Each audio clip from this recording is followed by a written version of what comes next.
We say what they can't radio. What's up, world? Welcome to another episode of Young Gifted and Black. Tonight, I have some amazing guests. I do my best to bring on my family and people within the community that are doing something positive and productive. So tonight, I want to introduce my guests. You could go first, ladies first. Excuse me. I'm Ashely Peters. Yes, and Yeah, what's good? I go by the name Vincent Hill. that's my boy Vincent. We knew each other for over 10 years. I knew Ashely for probably over 15 years. And I have another guest. His name is Jahliel. He didn't get here yet. He's running late. He had a flight from somewhere, maybe Georgia or Atlanta. So he didn't get here yet, but he'll be here shortly. So I thank y'all for coming on tonight. Today, my topic is going to be Black love and how we're going to reshape and rebuild our community.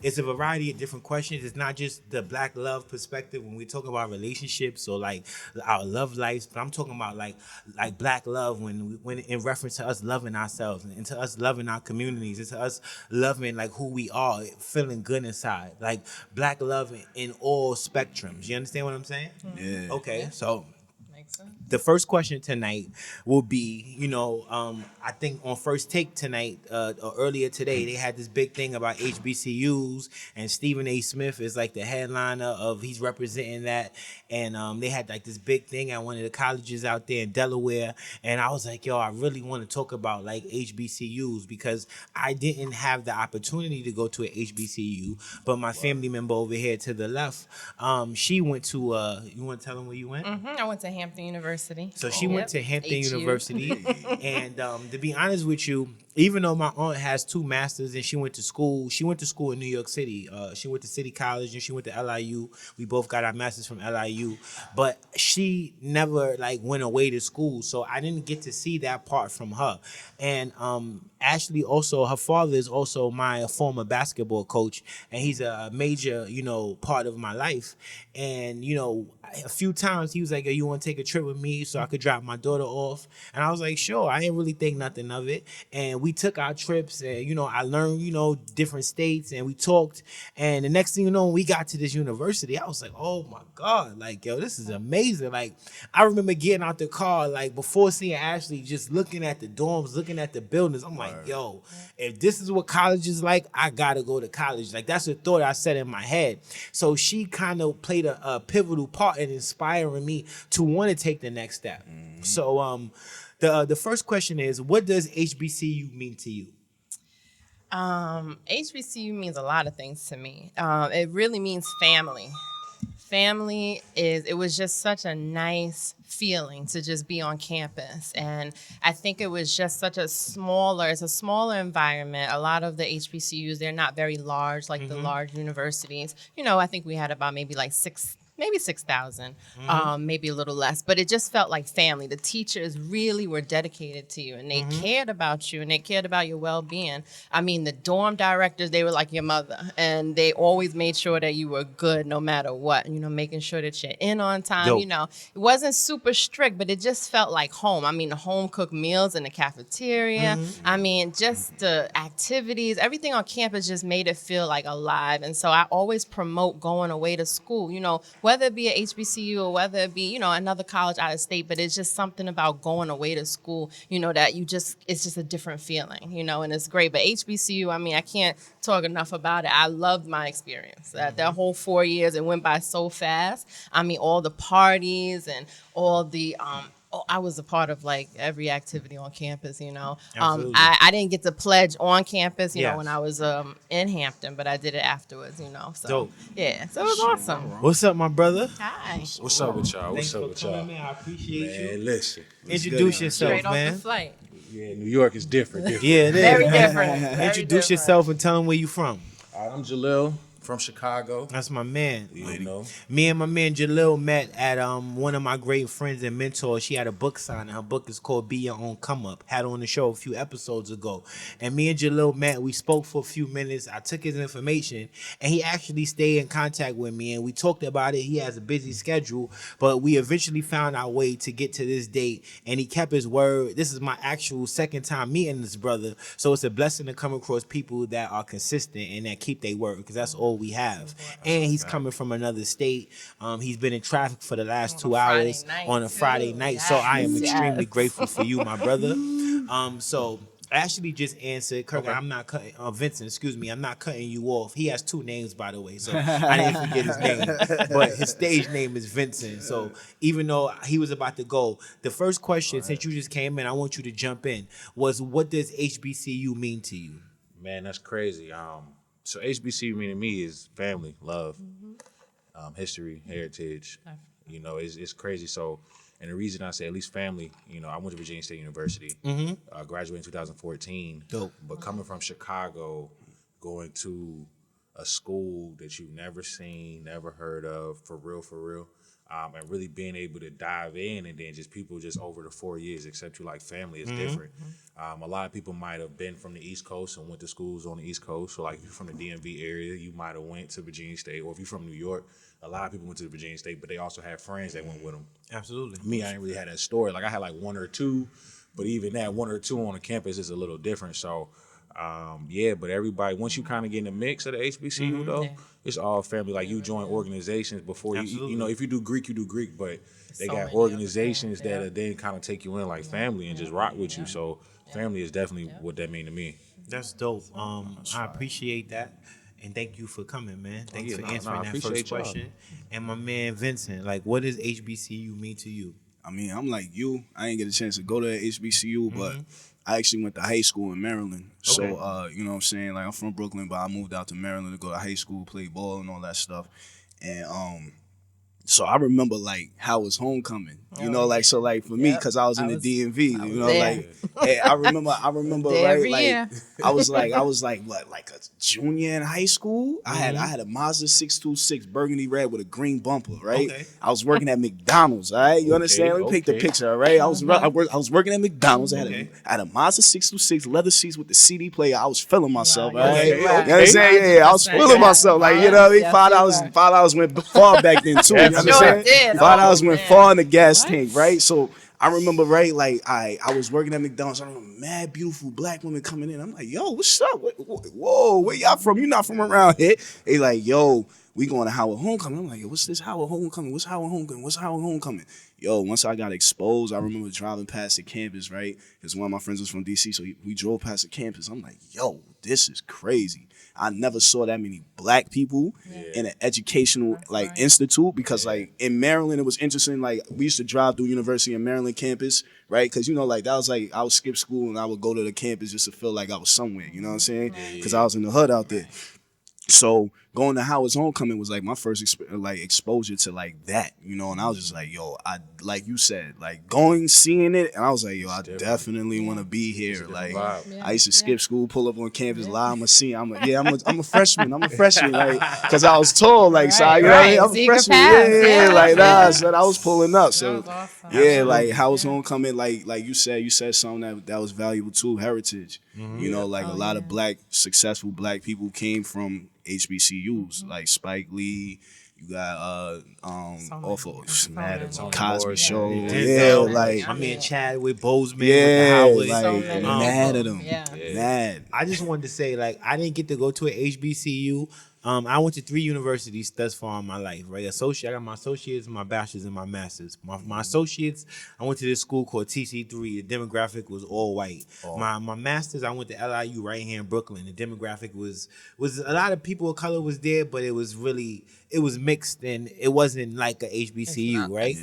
Mega Evers, where I got my bachelor's from, that was my closest experience to a HBCU, and I thrived. Don't get me wrong. Like from Mega Evers to my master's, I stayed on the honor society. I stayed with high grades. But when I was in Mega, like the amount of culture, what Mega Evers represent, what the teachers represented, the amount of people of color that I was around, it's like it was like steel sharpening steel. Like all my classes, it was people of color. Like, and I'm not saying that I can't, because I made it in a demographic was all white with my associates. But it was a different feeling when I was around my people, right? It was like I was looking forward to going to school, like it felt like almost like a little bit of high school, but then at the same time, what the adult part was Right. that those people in there, whether they was from Guyana or Trinidad or Native American, they were not playing with their education. Right. So I had to step my game up. So they didn't really take me in until I showed them that I could keep up. You understand what I'm saying? So I had to keep up with them, and that showed me like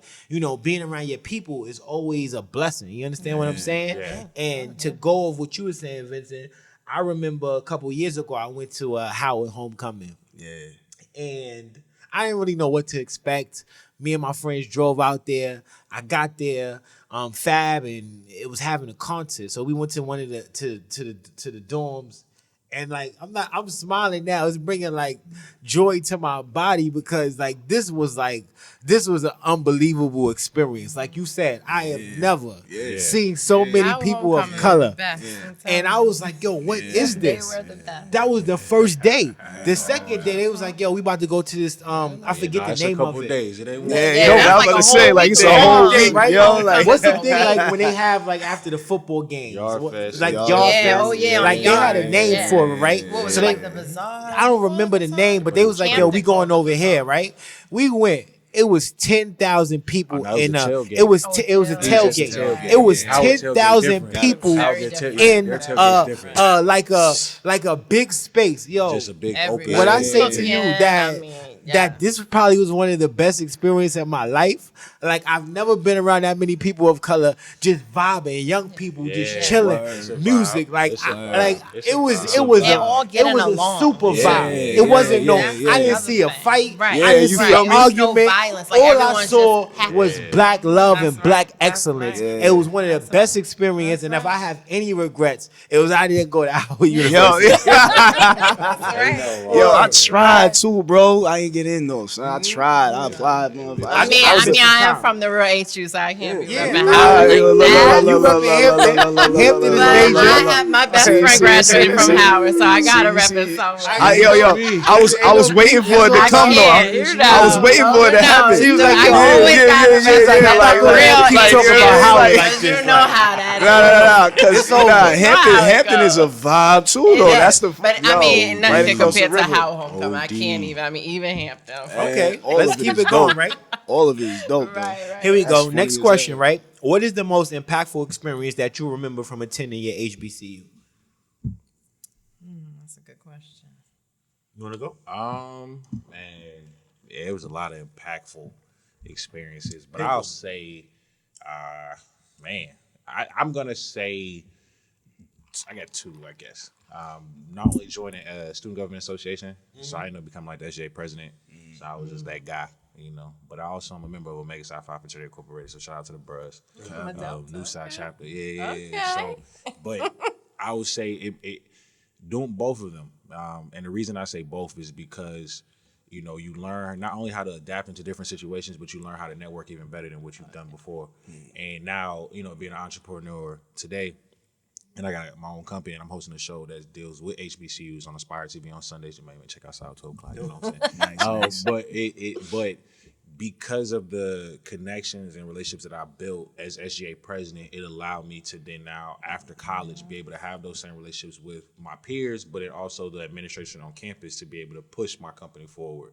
And then being a Bros is like a whole nother network. Like some people use, but the fraternity from the D9, any fraternity sororities, it's like, yeah, you get the undergrad experience, or if you do grad experience, it's fun. But at the end of the day, though, it's really it opens up like another book of networks. Like people will work with you off the strength that you the Bros. Like my mentor is Terrence J's manager, Fred Whitaker, and his other line brother Uche Bird. They both the Bros from A&T, and I called them like, yo, but it's because of the frat that broke that barrier. Because now we have common interests, we have common goals because we have common beliefs. Now I could have been a Kappa or somebody else, and that might have been. I mean, they might have still rocked, but it's different when you like you're on the Bros. Like, and they like, oh, are you the Bros? Oh yeah, let's rap. Like it's a different bond. So I'm gonna say those two is definitely probably the most impactful for me. Thank you for sharing. That was great. What about you, Ashely? I'm thinking, I have many, but one thing that kind of sticks out in my mind was I was Miss Senior Of course, my senior year of Hampton University. And so I was on the court. And I mean, it was an incredible feeling. It was a great experience. We did a lot of community service throughout the year, just kind of like being at the parade and, being on the float and just feeling that like whole love and experience and just doing so much stuff for the school and being around the president and, speaking engagements. I mean, that was a whole year of fun. Like, it really was. So, and then you were able to kind of do stuff for, Hampton University as a whole. So I think that kind of sticks out in my mind. It was a wonderful experience. I enjoyed that a lot. Thank you so much for sharing. You have anything to share? I know you didn't go to a HBCU, but any ideas, any thoughts? As far as like college goes, something that I agree with what you said was like, even if you don't go to HBCU or something of the sort, I'll be talking to kids and I tell them go away. That's right. Because I went to City Tech first, right? I went to City Tech. That's a CUNY out here in Brooklyn. So I went to City Tech first, and then I went away to school upstate New York. And I went to Morrisville, so I know about TC3 and all that. So I was in Morrisville though, but like getting away from home was probably one of the best things because exactly. When you home, you around everything, you still in. You don't know that different. Exactly. So different experiences. That literally was the break apart, the breakaway to actually like me pursuing passions that I didn't I never really like acknowledged growing up throughout life. I wanted to be a ball player. I'm 6'4". That's automatic. It's like you in the hood, you play basketball. That's it. And then that's like all. after that, it's like that's it. Yeah. I don't know what the identity is. So going away to school that helped shape that and reprogram me. So that's the part of college to me that matters most. That's a fact. Yeah, that's valid. Hell yeah. Thank you for sharing. I went to TC3, right? So that was like the demographic was all white, and although it wasn't like an HBCU in no way, shape, or form, it did help me become a better man because I moved away from my family. I took upon a lot of responsibilities, and I had to hold myself accountable. And I found a way to come back to Brooklyn with a degree. So I was proud of myself. But I would say what Mega did, because in New York City, there's no institutions that I know of outside of Medgar Evers that have more people of color. Like they have like almost 7,000 to 8,000 people of color like that's registered in that school. So in my mind, that's the closest thing to an HBCU in New York City. And what I got from them what I got from that institution was that it's imperative that you hold on to your culture. It's imperative that you do the things that you need to do within your community, and that it's like just like Medgar Evers, like you have to be willing to give your life for your cause. This is not like something like you have to be willing to die for what it is that you want to produce or what it is that you want to create. And if you're not willing to die for it, then you really don't want it. Because what I got from that institution is that I had to hold myself accountable, and I had to push myself outside of my comfort zone. And for the first time in my educational career, I got like a 3.6. I was damn near 4 points away from a 4.0. Like they pushed me outside of my comfort zone. Yeah. And when I looked after the smoke cleared, I was a better man. Yeah, you understand what I'm saying? So I'm extremely grateful for that, and I would encourage anybody to go to an HBCU and get that culture, get that love, that history, get that history. I mean, to this day, I still have connections to people that I graduated with or went to school with. Any speaking engagements that I do at my school, I work as a director of programming for a charter school, and so we're just starting a speaker series. But I've done panels over the couple, about 10 years now, and I'm always able to call someone, email someone, that's doing so well for themselves and say, hey, can you come speak to my children, my kids? And they're always willing to do it. So it's all about those network and that experience and that connection. Yeah. Shout out to you because I'm doing that as well. You yes, just you invited me to do it. So I'm looking forward to talking to the kids. That's going to be good. The next question, thanks everybody for sharing their story, their experiences. The next question is, what does Black love mean to you? That's a deep question. I think my man Vincent should answer that because he's a poet. He's a poet, so that goes. I'm gonna go. That's automatic. What is Black love? Say, Black love, Black love. I mean, we hear it. Let's talk about it real quick. What does Black love mean to me? I feel like black love means it's like I think understanding black love to me is understanding Sankofa. You know, like that was like my first experience when I learned what Sankofa meant. I performed at a African Student Union For NYU. people that don't know what Sankofa means, what does that mean? So basically, Sankofa is the image of it's a symbol that like shows a bird walking forwards, but its head is backwards and it's dropping an egg. So it's like throughout the process of your community or what have you moving forward, but don't forget to leave something behind for the next person coming up behind That's a you. fact. You know, and to me, like that togetherness is what black love is. And I feel like just as a community and as a culture, that's coming together like that is when we become unbreakable. You know, and there's plenty of stories that like transpired over the course of time from freedom after slavery that showed that we came together, and when we did, our communities were prosperous, extremely prosperous. You know, everything that we do in this country is valuable. That's right. Highly valuable. I was even going to say that about HBCUs. I was like, yo, like we talk about all the successful people that came from the schools, and it's like, imagine if all of our top student athletes in basketball and football, right? Like Stephen A. has spoke about this, all went to HBCUs. It'd be crazy. You know, but Just to add on to what you're Wow. saying, like we built this shit. we did. You know what I'm We saying? did. Like brick by brick, not taking anything away from any other person outside of a person of color, but like we built this shit, and like we put our ancestors fought to put us in a position where we can even talk about this, because honestly speaking, some of this stuff that we talking about, some of this stuff that we doing, and another time you was getting hung. And another time you was getting shot. And another time you was getting beat. Because they was like, yo, you're not going to be that progressive. We want you to be like this. Right. So, like, we are, like, if you take away people of color out this world, it's like taking all the paint off a canvas. You got a blank canvas. And what is a blank canvas? It's only but so much you could come up with. You understand what I'm saying? You need some type of color to it. You need some type of flavor. That's what gives it. You know what I'm saying? That's what makes it a piece of art, right? So we are the art. We are the culture. We are what keeps this planet spinning. It's just that so many of our people just forgot. Because they were don't realize conditioned. either. But they were conditioned to forget. That's why we have poverty-stricken communities. That's why we have broken family structures. That's why we have a broken judicial system, broken school structures, because they want our people to forget. Because they understand what happens when we remember. Hell yeah. Yeah, we get crazy with it. We get crazy with it. Yeah. We change. And we don't just change for us. Because the civil We get rights that movement didn't just affect people of color. Any person under the umbrella of a person of color was able to, even actually, white people end up benefiting more off of affirmative action than us in certain occasions. Do you understand what I'm saying? So, like, we put on for people in general when we decide to fight together, like you said. Literally. Who's going to answer the next question? Who's going to answer that next question? The same question. What does black love mean to you? I just went on a little tangent. You good. He turned to Brother Malcolm. Preach it. I mean, I guess it depends. Like, y'all took a lot of, words out of the, but I'm gonna take it from more of a like a relationship standpoint. Word. Please I do. think that with that it's different, man, because it's beautiful. It's loyalty. It's sacrifice to me.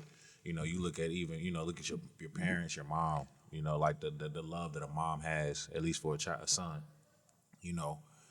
Is different. And then the love that a mom might have for a daughter, or a father might have for a daughter, is always gonna be different. But kind of like, I guess now I'm like 27, so in this age now I'm in that toss up. Like, all right, look, man, my pops hit me the other day, like, yo, so what you doing, bro?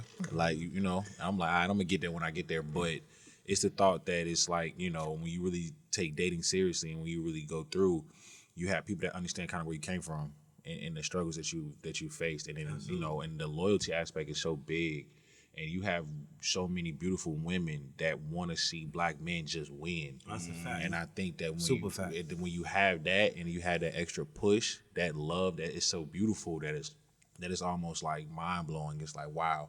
Like, so for me, when I think of black love, when it's real, when it's authentic, when it's genuine, I think that it's beautiful, because it's like, it's almost like unstoppable. I mean, look at Barack and Michelle. Yeah. You know what I'm saying? Like, even LeBron and his wife, what I'm saying? Like, LeBron has really been chilling, but he's not low key chilling. Like, but it's not just him. You know, because for him to be able to do what he's doing, and not only with the game and this and the third, his wife. I mean, even Beyonce and Jay. I mean, they had their issues, but they moving. It's a forceful move, and I just think that when you have people that really understand it, it get crazy. Yeah. I agree 100%. Black love, like I am still with the mother of my child. We're gonna get married and we're gonna spend the rest of our lives together. And I am a more powerful force because of her providing me with that unconditional love. You man, understand what I'm it's saying? different, With bro. the like, with me not being perfect, with my fallacies, with me not being like, always working on becoming the person that I am. I'm a lot. I'm a Gemini. Like, I'm very Nothing wrong with a forceful. Like, Gemini. it's nothing wrong with a Gemini. Gemini. Like, but what I'm saying is, I'm a lot to deal with, Gotta be and understanding. the fact that she's able to deal with me, and then to watch her just have my daughter, and to see how strong a woman has to be to actually like birth a child. Like, I am humbled by it, and Different. over the last 6 years, I would not be the man that I am, or I would not have had the support that I needed if it wasn't for her. To be honest with you, so black love is something that, like you just said, Jahliel, like if you could connect with it, if you could find it, if you could cherish and respect it, it could put you in a position where you could be unstoppable. Yep. You understand what I'm saying? And I think a lot of our people, because of the rap music, because of bad TV shows, because of bad role models and bad communities, you think like, I ain't gotta respect this black woman, or I ain't gotta respect my woman. I could cheat, I could violate, I could disrespect her, I could hit her, I could hurt her. But at the end of the day, you're able to tell a status of a culture, of a demographic of people based upon how they treat their women. So the fact that a man could feel like he could hit his woman, he could hurt his woman, he could take away from his woman, those are all things that are hindering our society. And when we start to respect our women, when we start to cherish our women and protect our women, we will start to see, okay, understand something. If you go back in history and you look at the civil rights movement and you look at the feminist movement, not saying that the feminist movement didn't matter, but for women of color, that really didn't apply to them because it was a different perspective, right? So white women were fighting to get from under their husbands because they were the breadwinners. Black women were just fighting for equality Period. and just everything, just like the black everything man. in So general, they never really had that problem. And I think that what the system did was separate the family for people of color. They tried their best to break our family structure, whether it be the Vietnam War, whether it be the judicial system, whether it be different variables of Jim Crow. They did their best because that's where they saw our power came from. And that's where our power does come from. It comes from a powerful family structure. But when you break it, you see that we can be infiltrated. So I just lost my point of thought. It's all good. Black love. But y'all understand what I'm saying, right? It's black love, baby. It'll come back to you. me. It'll come back to me. I want you to answer that question. I started getting too deep. No, it's okay. From a woman's perspective, I mean, I have a lot of thoughts on the topic of black love. Yeah. I feel like it's not widely appreciated. I feel that black love is beautiful when it's there and when it's real, just like you were saying. But I personally don't see it as much as I would like to see it. I see there's wonderful black men out there that treat their women with respect, that want to do the right thing. But then I see so many others that don't, and I just, and it hurts my heart and I see it so much. But then again, we have the great role models and then we don't. So, I mean, I just have that, it's just like I'm torn between relationship-wise black love. But I mean, if you're talking about as a whole, black love is beautiful and is powerful, as in a mother's love to their son or daughter, or just sisters and brothers, or just black people of color, everyone together. Like for example, I went to Grenada for vacation this summer, and I've never experienced Carnival before. And so, I went to Carnival during that time in August, and they had Juve. And you know how Juve is in Brooklyn. If you don't know, it's really serious and it's violent, and it's always, and I never understood, and I didn't understand that because when I went to Grenada, it's Black people, we're all there together and everyone's having a good time, loving each other, and everyone's on top of each other. It's very crowded, thousands of people, but it's no gunshots. It's nobody killing each other. It's nobody stabbing each other. So I'm just like, it's people of color, but we're in Brooklyn, it's people of color. Why can't we act the same way? So I get kind of torn between, what is the true definition of Black love? But I saw Black love there in Grenada, and I loved that. But as far as strong relationship-wise between Black people, man and woman, I don't see that nearly enough as I should see it, or as I want to see it. I don't see it enough. I want to see it more. I don't. So I can't say I truly believe in Black love relationship-wise right now. That's understood. I just wanted And to add it's to sad. that real quick. I respect what you're saying, Ashley. You my sister, so I understand and I see the same perspectives. But I also want us to keep in mind that the way we show Black love, it's like we show it in so many different Ways, variations, yeah. right? Yeah. And I think that a lot of the connections and the relationships that's happening is not being shown. It's similar to TV shows. Like in Right. the 90s, you had the different worlds and the Cosby shows, and you had Right. Martin, and you had Right. Living Figure it Single. out, yeah. Like Right. you had all of these shows that also represented HBCUs, but then they also Hillman. represented Black love and Right. Black culture, Right. right? And we I don't see think that enough It's a anymore. hidden Right. agenda Right. Right. for women, Now. for men not to connect, for us to experience these Right. things of infidelities, Right. of domestic violence. Like And it's more popular to Yeah. see people hurt Yes. each other or we cheat have on those each TV other shows or that's fight each predicated other. on that. Right. But It's I more think that popular. it's more people loving each other, supporting Than we each see. other, looking out for each other than we see. Yeah. It's no different from how if you turn the Channel 9 News on, Channel 5 or Channel 4, they'll show you, or even New York 1, they'll show you 50 variations of people of color robbing, stealing, Right. doing something Right. wrong. You But won't there's hear a about bunch what's of good. same people of color out there doing positive stuff That's right. for their But community, we doing won't see positive it. stuff for Right. their life. But they're not showing that Right. because that's not what's selling. Right. You understand what I'm Exactly. saying? Exactly. And that's what I'm saying. That's why I want to see more of it. I want to see more positive Black love. And I don't see it. We don't see it. And I because agree. it doesn't make money, it is not popular enough. That's why we don't Well, see it. we got to show it, You know? and we got to be we have to And it be has the to things be that we real. want to see. That's That's right. valid. Can I We s- have to start to be the things that we want to see Yeah. and start waiting for That's it, right? right. Can The I- next question is, was gonna what say- would you say? I'm sorry. Nah, I was gonna say, ahead. can I say something real quick Yes, on the you topic? Because I do feel like Black love is self love first and foremost. That's You right. gotta be That's And I right. feel You have like- to love yourself first. I That's feel so like true. Black Gotcha. love is First and healing. foremost. Black love is unlearning, relearning, because like you said, it's all a perpetuation. It's a perpetuated storyline. It's a perpetuated cycle to right. create these, agendas, like you said. Because I went to school for journalism, and that was probably one of the first things I learned. Oh, y'all make money basically off of propaganda. Right. I can't get with that because it's based on whatever you position and you sell Yeah, it to whatever the you wanna world. say. Right. Yeah. Like Whatever it's you all yeah, perspective. yeah. But I definitely Sad. think it start internally and starts from within. But in order for that to begin, you gotta see the value in yourself. And that's why I said like I can't love a woman the right way. Like Unless you love maturing more taught me that I can't love a woman the right way until I love myself the right way. Valid, bro. Until I agree. hold myself That's accountable. right. And until I feel like that doesn't happen. that doesn't happen And enough. and I that's think the that problem. there's so many different variables in a successful Real talk. relationship, whether you white or black. And right. one of the main components in that is discipline. And a lot of our people suffer from lack of discipline, right? Because maintaining a successful, strong relationship is like maintaining a successful, strong body. How many people wake up in the morning and run miles and do sit-ups and do push-ups and eat right and watch their calories? A lot of people just be like, yo, I'm living life. I ain't got time for working out. I'm just moving day by day.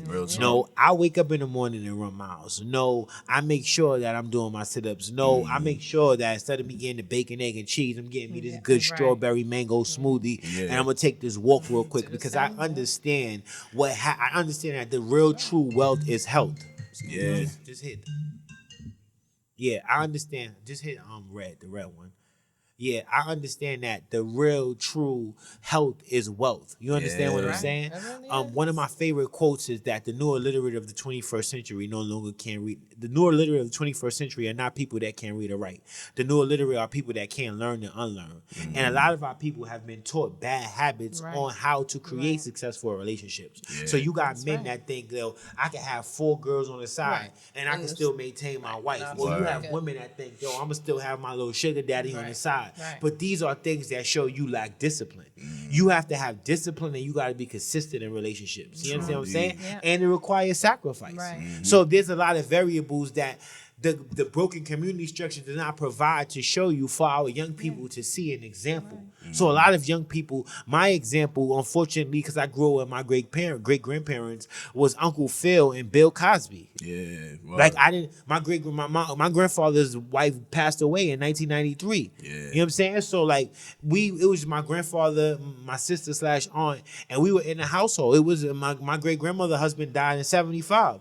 So there was no family structure. I didn't grow up with my mother and father. So I had to like grasp what I wanted like on TV. Like damn, you know, I like how like Bill Cosby is killing this right now. Like, Right. A la carte. like, you know what I'm saying? Like, I want to That's be right. like this. Take a little bit Oh, I of like that. how Let me get a Uncle little bit Phil of is that. killing. My Uncle Phil Love is a that lawyer. family You know what I'm saying? structure Like, and the like, successful people. I ain't know what Right. Uncle Viv That's did, right. but in the Cosby Show, like my homegirl was a lawyer, Lawyer. and he Doctor was a lawyer. doctor. You know what I'm saying? So they made it clear to Word. you it wasn't no power struggles in the crib. It wasn't no I'm better than you. We both is getting it, and that was the example that they gave to the Equal 6, 7 partnership. kids that ended up in a household. So like that's what I got from Black Love, and that's the example that I would like to give to our young people. So I appreciate everybody for sharing that, and we're gonna get back to it. The next question is do you think people are starting families without doing research on without doing research on the people who they're starting families with? Because going back into Black Love, I don't think people of color. Let me take that back. I think that certain people of color jump into situations a little bit fast, and they don't do intel. So you have to be That's very right. particular who you want to have a baby with. I'm not gonna have a baby with the woman that's crazy combative, that like love coming out fighting in the streets, like they family want to come out fighting in the streets. Like nah, I don't want that But people because rush I don't want into that. things, So yeah. I was very particular. People was asking me from 21 to 33, yo, when you gonna have a kid? Yeah. And I'm like, yo, like I gotta make sure, like I gotta yeah. look at the variables. And the woman that I'm with right now, she meets the variables. Like, yo, this is the woman I want to have a kid with. Like outside of that, like I'm not just having a kid. I'm not just jumping in a relationship with somebody And for that's mad long. smart. What's the point? That's smart. What's the outcome going to be? So in my opinion, I think more people of color should be more strategic in their love life and who they pick to start families with. Of course. Like you can't be drinking, go out to the bar, find somebody, next thing you know, you pregnant. You might end up in the wrong predicament. You know what I'm saying? You have to be strategic. Like, yo, let's talk a little bit. Hit it again. Nah, that's Like, let's valid. talk a little bit. Did you like what's your family structure like? You know what I'm saying? What's your plans for the next 10 years? Like what you doing in your life? You know what I'm saying? Like before I say like before you have a baby by somebody, you know what I'm saying? Like what is he? Does he have a plan? Because if he have a job for 10 years, he ain't gonna get a job when you got a baby. Right. You know what I'm saying? But Like the- so yeah, you're right. be very strategic, young ladies. And for my young men, if Shorty don't have no job, she don't clean, she don't cook, Educated, like yeah. what are you doing? You gotta be Educated. strategic. Like, you know you know what I'm saying? Like what I'm if you're saying? not gonna be Right. strategic, Right. you gonna have to pay the piper. You know what I'm saying? Because you can't. That's 21 years. You gotta put it. It's like a bid. Like, oh, I just had a baby with a woman I ain't want to. You got 21 years That's to That's put right. it. a lifetime. Right. That's bro. a lifetime, That's a actually. lifetime, What you bro. did. But That's 21 the on the decision top. that you Yeah, made. yeah. 21 on the 21 top. off Like, the top. you got 21 to just get it Yeah, in. 21 So, to like, life, nigga. you have to No be turning back. strategic. That's What do y'all right. think about that? I agree. I think I agree. And it's interesting that you even say that because so at 27, my last relationship was like 5 years ago, and now I'm just like, yeah, nah, I'm cooling. Like, you know, I kind of mentioned that my dad was saying something, but if you ask my mom, and they'll be like, yo, when your son, you know, your son's 27, 28, what's going on? Nah, he good. You know, because I'm focused on trying to be career driven and things like that. Like for me, it's about stability. Like I want to be able to have stability so that way, you know, I can offer something. And I want the person that, you know, I'm fortunate enough to be in a relationship with, married, whatever. to be able to offer stability too. I'm 27. Next person I'm gonna be with, you gonna be my wife. Like I'm just letting you know that's what it is. But you know, to go back to what you're saying, a lot of people don't do like the prerequisites. A lot of people don't do the research. A lot of people don't really take their time. Like I feel like people skip dating. Like I don't know. Yeah. That's just me. Like me, you holler at your boy. We gonna date for about at least a year or two. Yeah, like I gotta up. fill you out. Like I gotta. And that's how it should be. Because you know I need to. That's You how it know should because be. all your skeletons ain't gonna come out in 6 months. And a lot of people don't realize that. Nah, it might take a year and a half. That's and I so might be like, true. oh, That's so true. Oh, It may take longer. yeah, it might take longer, but I want to right. be able to That's really right. Might vibe be like a with you. chameleon or something. Exactly. That's right. They And just then, hold but it. I mean, yeah. Exactly. It Hold it, like, oh, happens. Trust I'm me. in the door. Like this It is who I am. happens. Like Yeah. like It Nah, we gotta People be surprise through you every all day. the time. I literally, mean, look at literally. family. You know, you'd be surprised. You know, but I want to be able to be in different situations, different scenarios, and really see how you act and adapt and this and the third. But I also want to see if you're really hungry for life, man. Like, and where your mental is. Like, I'm big on mental health, so like your mental got to be right. Like you were saying, self-care, self-love. Like that's the first. You know, you got to be able to live without me. You know, I want you to be able to, like, all right, Jahliel, cool, Have but your own if we ain't, you know what I'm saying? Like, I still want you to be straight, you know what I'm saying? Without Jay Thurman, you know what I'm saying? I want you to be like, I don't need him. Yeah. Right. I just want him. I want him. Choose to I want him be in my with life, and I you. want you. Right. Yeah, but and But my you mom also always be okay yeah. without you. Right. And my mom always told me that if a woman isn't whole or if a man isn't whole, they can't do it. You know what I'm can't saying? do Because nothing for like you. if you're not whole, then you pulling from somebody else. Yeah. And a lot of people don't want to make sure they whole. It's like building a player on NBA 2K. Like you know, let me make sure I can shoot good, I can dribble. Like you know, really working on your skills. So that way, when you're in a position to be in a relationship, then you got something to offer. So that's where I'm at. With I it. agree Completely 100%. agree. What about you, Ashley? I mean, I agree with everything that you said, and just kind of looking back. So I had my daughter at 25. I'm older, okay. and I know I did not get married first, and which I feel like I definitely should have. I felt that I was in a relationship since I was about maybe like 17, 18. I was just recently thinking about this. And I've been single now for the first time in my entire life, I think, for about a year and a half now. And it is the best year and a half of my life because I didn't understand when people said, love yourself first. And I'm like, how do you love yourself? Like, I never understood that. Even, you know, in my 30s now, I didn't understand what do you mean by loving yourself, you know? But it takes a lot. That means getting to know you first because you can't, just like you said, you can't, if you're not whole, you can't be that person for, you know, for somebody else. And the same goes for your partner. If that partner does not love themselves, they are not going to be able to love you as much as they try. And I've been with people that, you know, they tried, you know. Not to cut you off, boy. Sure. You said you were single. My man, okay, was kind of serious. He was like, okay. Like, he was deep with the okay. Like I kind of felt that, but yeah, But no, it's okay. And question, it was your just statement. like it. Man, I kind of lost my train of thought, but it's all I'm right. sorry. No, it's okay. But I felt like I rushed into having, you know, my daughter at that age. I felt like, oh, this is perfect. I'm 25. I'm not young, but I'm not old. You know, I'm in the middle. You know, I have all this energy. You know, I had all these plans, and I'm like, oh, you know, we're gonna get married after this. I just know it. No, it did not happen. And no, I didn't think that my life would turn out the way. And my life is great, don't get me wrong. But I imagined my life as far as family, you know, because I grew up with a mother and a father in the house. My child's father also grew up with a mother and a father in the house. So, you know, it surprised me how, you know, our paths went. But at the end of the day, people cannot, like I said, people cannot love you if they don't love themselves. And they are not whole if they can't love you. So I had to kind of get to know myself. And I really, just like I said, in my 30s, I'm just now taking the time to get to know me, like just hanging out with me, just being by myself, you know, just like chilling or like relaxing at home or going on trips and just doing things for me. I've always been the type of person that, you know, cares for others, which I love, don't get me wrong, but I never taken the time out to look out for myself and to do things for myself. And so this is the time. And I think now, if a relationship comes, I've always also been the type where, oh yeah, I want to be in a relationship, I want to get married, blah, blah. I don't even think about that anymore. And I don't worry about, oh, I'm in my 30s, I'm not married, because that's what a lot of females do. They start freaking out, once you hit a certain age. And I was that person, but I'm not anymore because it's just like, I don't want to be with someone that is not ready. I don't want to not be able to give my all to someone if I'm not ready. I want to just take the time to love me first. And then if it comes, it comes. If it doesn't, it doesn't. That's true. how I feel. That's a big I fact. appreciate that. Valid. Thank you for sharing. I would say probably, I would say personally, I see it a lot just because like I had a lot of friends recently that got married, right? Like I'm a godfather to 2 babies that were born this summer. It's tripping me out. Like it's happening. Same. You know what I'm Yeah. saying? It's happening right now. Yeah.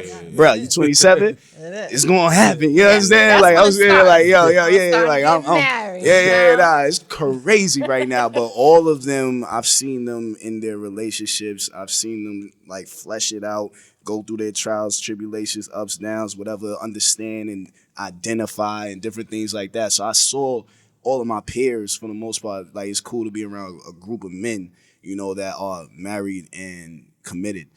So like for me, like I would say personally, yeah, I feel like externally, nah, like as far as like, like what's being portrayed and stuff like that.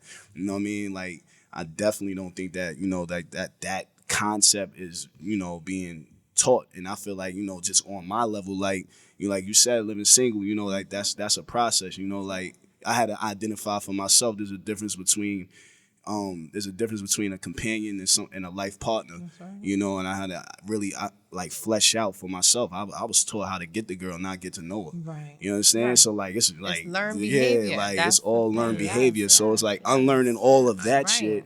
In the process of just learning how to just be by myself. Like, you know what? Like last year, for instance, prime example, I just friend zoned everything. Friend zone is the last place you want to be anywhere. You know what I'm saying? Like, I'm talking bad. I'm like friend zoning everything. Like, yeah, let's just be cool. That's right. And Get like, to know each other. it's so crazy to just identify like how that can't even be processed a lot of times. You say like let's be cool, and it's like they don't even even chicks don't even, because sometimes chicks be running game too, like it's subconsciously not or just that, you're consciously. right. You That's understand? right, So that's like right. Oh, yeah, like all even the in that time. process, because we all go off of attraction. It's like I'm attracted to you, you attracted to me. That means That's that it, right. yeah. That it's means like, we're compatible. Hell It's no, not like at all. and then you be with somebody for 3 months and then you realize I don't like them as a don't even person. like Yeah, you know what I'm saying? And then you say there like, I can't love you. I can't even like you. That's like right. now I'm just here, and I'm like, yeah, it's about to be that awkward moment of, I gotta get out of here. because then that conversation gonna happen, and you're gonna Gotcha. be like, and then now you a dickhead, like. But at the end of the day, it's because you didn't learn how to think beyond your dickhead, So for me, like that was like, that is the process now, like, as far as like discerning, learning how to discern that shit. right. What that word is so powerful it's for so me, powerful. like just And it's hard to discerning, do, yeah. taking time to be with yourself and Right. learn yourself, and like I said, heal yourself, Just man. be happy with yourself. Be happy. Some people just don't know. They don't love they don't even know how to themselves. be They don't even Word. like Nah, themselves. that's valid. Yeah, and I Yo, didn't realize that. I started realizing I was, Right. like in that statement, like I'm dealing with a Yeah. chick just because it's here. Right. I'm bored today. Because it's You get what I'm saying? Like Right. I wanted somebody to like Right. kill this Right. Or make you void. feel good for the Exactly. moment, Like, right. and it's like that's not how that's supposed to go. Like, not at all. motherfuckers, sit here and be by yourself. I Right. agree. Mine You as know? well, exactly. Yeah. Figure that shit out. Thank Real you so much talk. for sharing that, bro. I want to get to the next question real quick. How can we teach people of color how to love themselves unconditionally? In my opinion, it kind of goes into everything that we're talking about. The reason why I have a successful relationship, why I have a successful school career, why I'm able to put myself in a position to win is because I love myself unconditionally. And I told myself a long time ago that I'm gonna forever win, like until I die. Like that's the goal, is to forever win and put myself in the best position to win. And that's my understanding, not my belief. Like that's my understanding of how I live. So in loving myself unconditionally, I'm able to love my family. I'm able to love my friends. I'm able to love my community. I'm able to love people I've never seen or met before. Like I love people of color, people I might not never saw in my life. I love them because I am able to exude that, because I am that. So, how do you think that we could teach more? And that, excuse me, that really goes back into how we can get out of these systems and how we can get out of oppression and poverty. Because if we start to love ourselves unconditionally, we start to realize that we are brothers and sisters. We'll start to realize that we unstoppable. We'll start to realize that we can put our mind to anything. It's the lack of loving ourselves unconditionally which enables us or disables us from loving our people, our community, and the things around us. I agree. I think it really takes getting to know yourself first, learning about you. What do you like? What do you don't like? What don't you like? What makes you happy?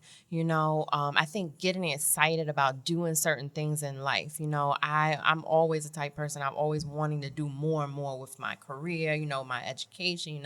I'm going for my doctorate soon. It's just different things and it makes you excited. So you're like never bored. Like, I want to keep going. I want to go, want to, aspire to be this and that. And I think just getting excited about what you want to do with yourself, kind of creates a self-love for yourself. And, and it will continue to allow you to love yourself unconditionally. And I feel like just being by yourself, you need to take that moment. I don't care how old you are. Like, you need to take that moment, whether it's a year, whether it's 2 years, or 6 months, whatever. It's different for everybody. Time is different for everyone. But I think you need to take that time out to just love yourself, get to know yourself. That's the only way that you'll be able to love yourself unconditionally. And recently I started to change my eating habits and working out more. I've always been very health conscious, but lately, and it's been making me feel so much better. I drink moringa tea, hot tea in the morning. I do a protein shake. I work out every day, like different things. Like, I eat healthy now, like different snacks during the day. And it makes you feel good about yourself, and it kind of like clears your mind, to do more, to do different things, and then, eating unhealthy things and stuff like that. But like, just taking care of yourself as a whole makes you love yourself. I agree. You embrace yourself. I agree 100%. Right.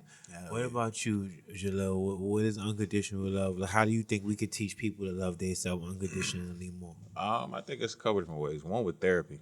Oh, yeah. I think Mental health, I think it starts there. Honestly, if you're fortunate enough or have the ability to go to therapy, I say do that, because you're able to address certain traumas and certain things that's happening in your life that you can really, talk to somebody and help them get that through. And I think until then, it's harder for you to love someone else anyway because it's a trust thing at that point. But let's say you're past that life, and I agree with you what you're saying, Ashley, with loving yourself. Like, it was a time maybe like 2 years ago. I was working OD and then I paid off all the bills I had, and I said, I'm just about to. So I was in like a self-love, like, manicure, pedicures, designer shoes, taking trips, just doing whatever. I used to take myself to, and even if you're, if you're a parent, husband, wife, whatever you got going on, if you make time for yourself, I used to take myself to dinner on Sundays by myself. That's right. Nobody could join That's me. right. Nah. People ask me my time, nah, I'm good. I would take like my planner and plan my week, but it would be Sundays for me. It's like, that's the only day I had for me. I didn't care what was going on. Sunday dinner was like, that was just me. I mean, of course, you got families, it's different things. So you can do like a Tuesday happy hour or whatever the case may be. But that's what, if you have kids, it's more important. It's even more important for you to take time out for yourself, because you can't be a great mom or dad if you don't take care of yourself first. The kid will suffer. Yeah, and you just got to really just understand. And it's even the last piece of it to me is just being uncomfortable. Right. And being uncomfortable with, just trying to figure life out and this and third, and understanding that life happens when it's supposed to happen, where it's supposed to happen, how it's supposed to happen. And nothing in life happens by chance. Like, this conversation in general, it didn't even happen by chance. We don't know who we're affecting or what the conversation is or what even happened. And when you have more of a relaxed mental with life and understanding that God is gonna, no matter if you have what you feel might be the highest peak of your life, or if you might feel like you're in the lowest valley, like God isn't gonna fail you. He ain't fail you when you was at your high. And then the last time we was at your low, he got you out your low. And a lot of times I think when people forget that. And if you have that sound mental state, like, everything gonna be Gucci, everything copacetic and kosher, then that's how it's easier to love others, because now you have something to give. Right. I agree 100%. And it goes back to one of the things you just said was therapy. And I think that our people are dealing with a mental health epidemic because we have been dealing with trauma for the last Yeah, 500 definitely. years. That's right. So I Definitely. think that it has become generational. Like my man Jay said, generational wealth is the key. My family ain't have shit, so the shift started with me. Yeah. Like I think that we have to get away from the stigmas of right. mental health. We have to get away from the stigmas of being able to identify your problem. Yeah. Because first and foremost, if you can't identify that you have a problem, you're definitely not going to be able to rectify the problem. There is nothing wrong with going to a therapist because you experience trauma, whether physical or mental. Whether physical or mental, because sometimes the mental is worse than the physical. right. So if you have been through a traumatic experience, if you have been through a lot of pain in your life, it's nothing wrong with finding you a therapist. I've been to therapy before. right, go I am a social worker. I damn near could give therapy, so I understand the seriousness of what it does for people. And sometimes you just need somebody that's even kilter and that's going to give you a point of view that you can relate to, that's not going to be judgmental, where you feel like you could share what you've been through, right? Because I think a lot of people of color, they go through something and it gets stuck within them. Like say if it's like Yeah. say if it's Yeah. like some, it's like in life things are supposed to go through you so you can add more Get stuff stuck. to you. But if it gets stuck inside you, that means more things won't be able That's to go right. through you. So if you experience trauma or pain or something traumatic, you gotta let it go. You have to find a way to let it go. You have to find a way to grow through that trauma, because if you can't, it will eventually hinder you. That's right. Hell It yeah. will eat you up. Would you like to bottom answer line. that? I feel like it just boils down to detaching from the bullshit. You know, like for me, for instance, right? Like New Year's this year, I went away. I went on a camping trip by myself, right? And I did that for like 2-3 days, right? No social media, no nothing, right? Okay. And part of the reason why, like, you know, then I got my passport this year. Woo woo, you heard what I'm saying? I ain't feel me, like I ain't local no more, right? So like, you know, I got my passport, so I went to Cancun by myself, and I went to Toronto this year by myself. You know, but like I feel like the key to me was taking those little steps to actually, like, you know, get better. You know, like you said, like therapy probably was one of my first steps. I was like 23 at the time, you know what I'm saying? And I stumbled into therapy. Like, you know, the dude I was working for had a fucking master's degree in psychology. You know, like, and it just so happened we used to always build, and used to, like, how I told you, like, yo, bro, like, and then he was just like, you know what, fuck it, I'll be a life coach. And then that's how the fuck I got into therapy. He was a black dude and everything, you understand? So, but that for me, like, was like a first step. But like for me, it's just simple. You know, like how you treat yourself is how you see yourself. And you know, and that's how I look at it. Allow too, yeah. What you allow, you understand? fact. That's your mental diet. That's your food. That's right. you know, like, what are you processing? You know, I talk to people all the time, but like, what you processing? Yeah. You know what I mean? I'm waking up at 4:30 in the morning. I meditate, then I work right. out, then I do this, that, and the third before I even go to work. You That's understand? right. Like before I Same, clock yeah. in, You're I already extremely did me. So productive. important. You And know, I- like, so important. And I'm not pushing that onto everybody, because at the end of the day, I understand, like, we African Americans and we are Americans, and majority of America is obese, you know, and that's just the natural fact. So Yeah. the reason being is because it's hard to take that step. Yeah. You know, like so it's like just being hard. simplified as fuck. Like you said, let me just have 5 minutes to myself a day. I think that it's also about understanding that you gotta do what you want to do you gotta do what you have to do what you want to do. Like, I don't feel like waking up in the morning running. Right. Like, it's not like I That look lazy forward to it like, mentality. woo, I'm about to go run this mile. Right. But I know You gotta the make benefits that yourself. come with Yes. it. We're coming to a close. We have a couple minutes left. Quickly, what do you want your legacy to be? Man, I want people to remember me as just a positive person, an inspiration. I expose children for a living to positive, experiences around the world. And I think I want to be known as that person that just created so much influence and experience for underprivileged children. I appreciate that, and that's amazing. What about you, Jahliel? You know, it's interesting because I always said that, you know, when I pass, I always want my name to live. You know, kind of how like every state, every major city got a Martin Luther King Drive, Boulevard, something. You know, and what I'm doing with pushing for historically black college universities and just things that I'm being able to do within the urban communities with different kids. I just want to have like a long lasting impact, man. I just want It don't gotta be a day. It could be a street. Like I just want to have that type of impact just on the world in general. So I guess that's what my legacy that I want to have. Well, that's what it will be. You know, to out your mouth into That's right. out your mouth into God's ears. Say less. And I believe in you. I think that one day I will see a name in a street name in your name. What about you, Vincent? I probably just want to just be a conduit for more, and that's it. You know, just being somebody that was able to, you know, add value in all spaces that he was in.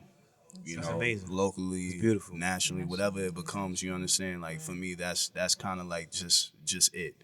You know, it's like, oh, Uncle Vin, yeah.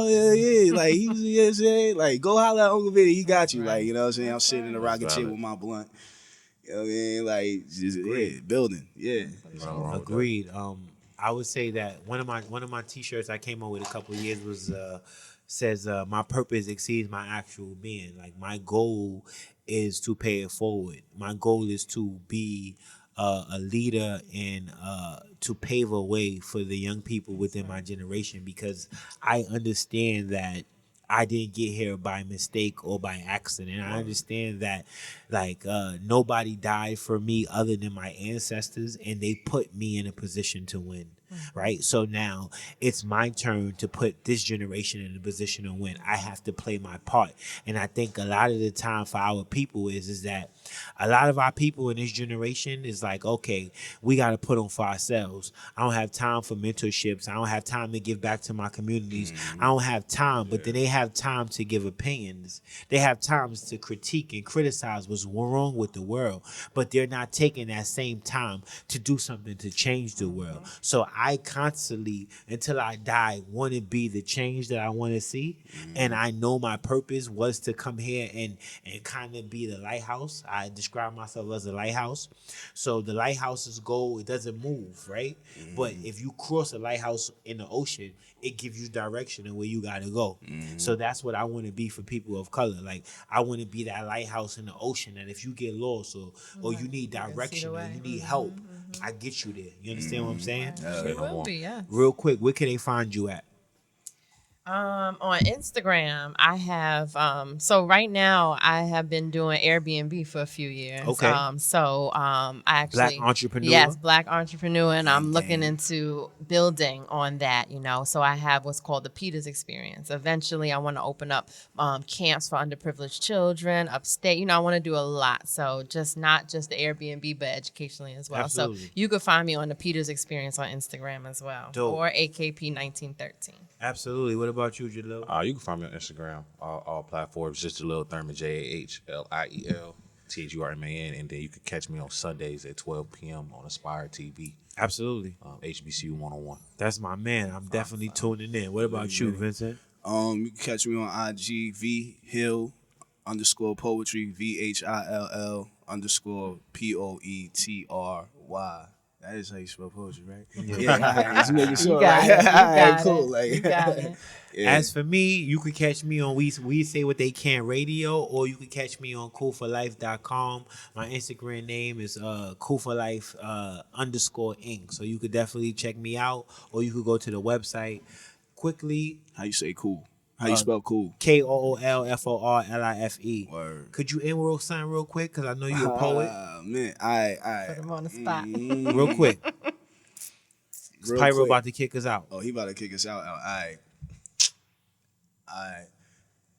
You can smile now, chocolate child. For there's no more blues for the children with darker hues.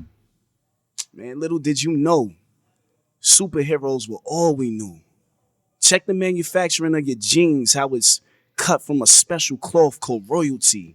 We been a Justice League, breaking the chains they use to hang our legacy, our squadron supreme. An amphibian to this cold world, we adapt to anything. Razor sharp minds cut through culture and rewrite its narrative. Shit. What you think they call us fantastic for? See, these words were made to pay tribute to the runaways who split from inhumane watchmen that freedom fighters. This divine ain't new, but Nubian. If you knew what kind of stock we be in, you know this life is priceless. You can smile now, chocolate child. For there's no more blues for the children with darker hues. That's That's awesome. tough right there. That's my man. like Y'all. to play with words. I don't got no more words, y'all. This is that's another it. episode That's of Young, it. Gifted, and Black. I want to thank my family for coming through. I want to thank We Say What They Care for hosting me. It's been a pleasure, y'all. Until next time, see y'all soon.